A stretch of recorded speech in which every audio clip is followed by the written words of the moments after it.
Hey guys, I'm over in Clayton. We're at Christopher's house looking at doing a tankless install. Starting here on the exterior of the house, I think my new tankless is technically, are essentially going to go inside, just on the other side of this foundation wall here. There's a little utility room down there. We can bring our exhaust out anywhere on this side of the house, so through the band board there, you can see where the sump pump comes out in that same spot through the band board. So anywhere here in this little addition area is where we can bring the exhaust out. And there's enough room for us to do a 2-pipe system is what I would recommend.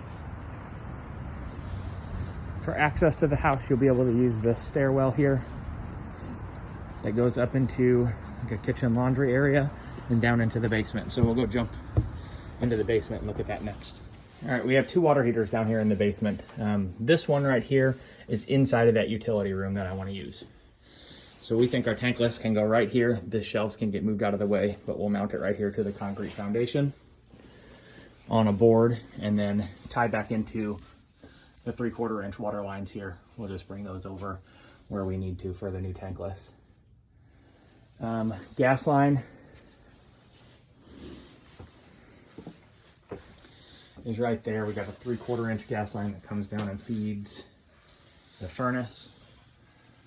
Runs across the ceiling, so we can tie into that gas line and rebuild back over to where our tankless is going to go. Or if need be, we can run a new piece of gas line all the way across the ceiling.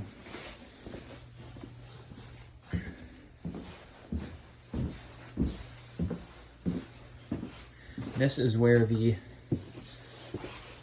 other water heater is. So there's not a whole lot of room in here if we were going to use this space.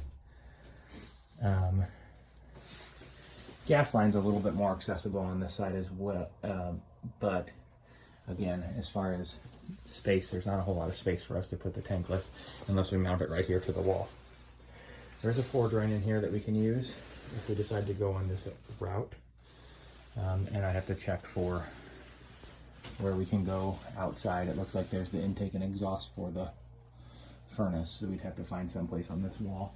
I really do think the other space is a little bit more conducive, especially for electrical as well.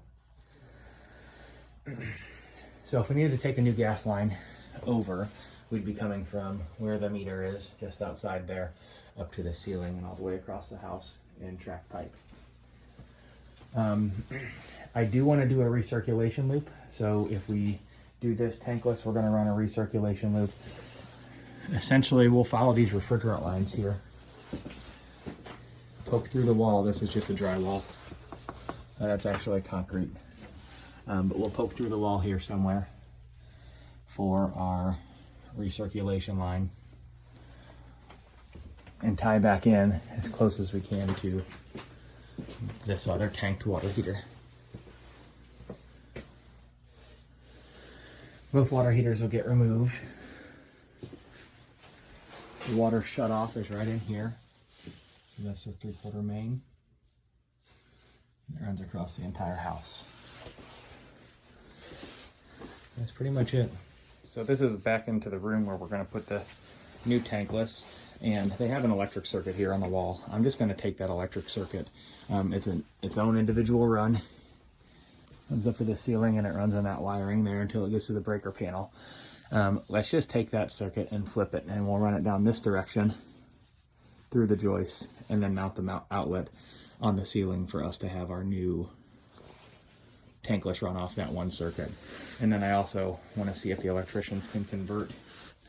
They got a powered water heater or a powered humidifier here. I think we can change that outlet out to where it takes care of running both the humidifier and the furnace. So a little bit of extra electrical work here. That's it.